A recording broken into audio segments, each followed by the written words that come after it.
Significant work took place this month on the Cheyenne River Aqueduct, and excavation reached a new milestone on the Stormwater Diversion Channel.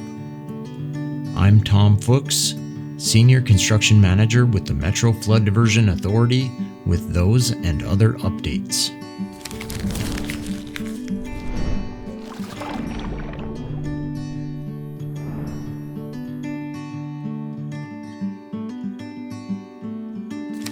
We begin this month's tour at Phase 3 of the Belmont Flood Risk Management Project, just south of downtown Fargo, where the city is tackling a 2,000-foot stretch of levees and flood walls.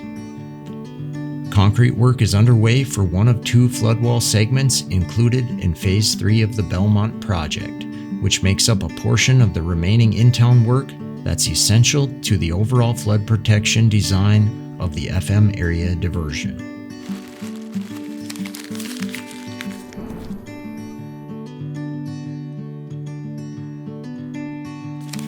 Over by the Stormwater Diversion Channel, the County Road 1617 combined crossing was closed last month for remaining construction. This month, crews completed aggregate base, asphalt paving, final striping and signage, and the crossing was permanently reopened to traffic on June 15th.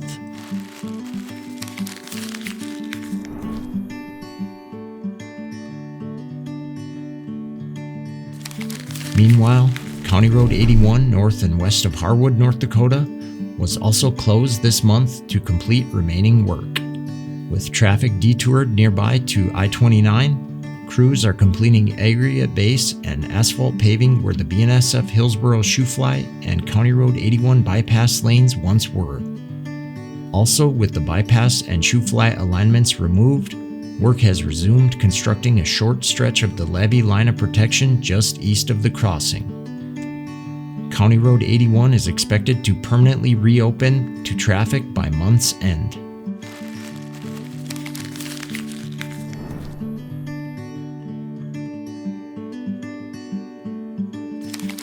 Excavation also took place at multiple locations along the Stormwater Diversion Channel, where more than 41 million cubic yards have been excavated to date. In Reach 8, near the BNSF KO crossing, channel excavation is nearing completion where the Shoofly traffic once passed. Crews are also placing bedding and riprap to line the channel below the new crossing.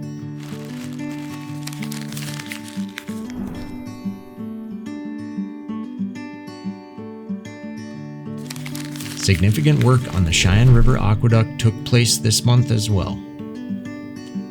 The aqueduct's vertical liftgate support structure is now underway, and sections of the gate itself are arriving and being installed at the upstream end of the flume. Concrete work is now substantially complete at the aqueduct's wing walls, where only concrete and metal railings remain and backfill work continues. On each end of the flume, precast concrete girders are installed with formwork and rebar installation to form the maintenance road bridge decks ongoing. Over at the spillway, concrete work is nearly complete, and crews have begun driving H-pile foundations for a maintenance road bridge that will span the spillway. These are the last H-piles to be installed as part of the Stormwater Diversion Channel work.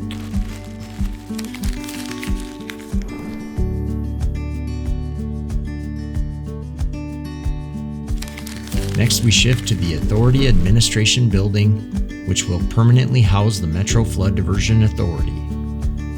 ASN constructors work to gravel and pave the parking lot, including placing the curbs and gutters.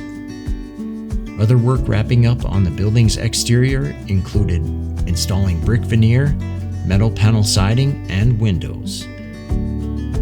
On the interior, which was painted last month, crews shifted to installing ceiling grid and tiles, as well as flooring.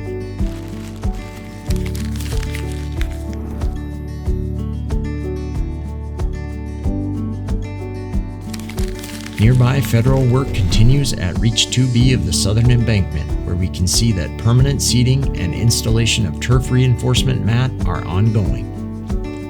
Crews also place gravel where 45th Street will cross up and over the embankment.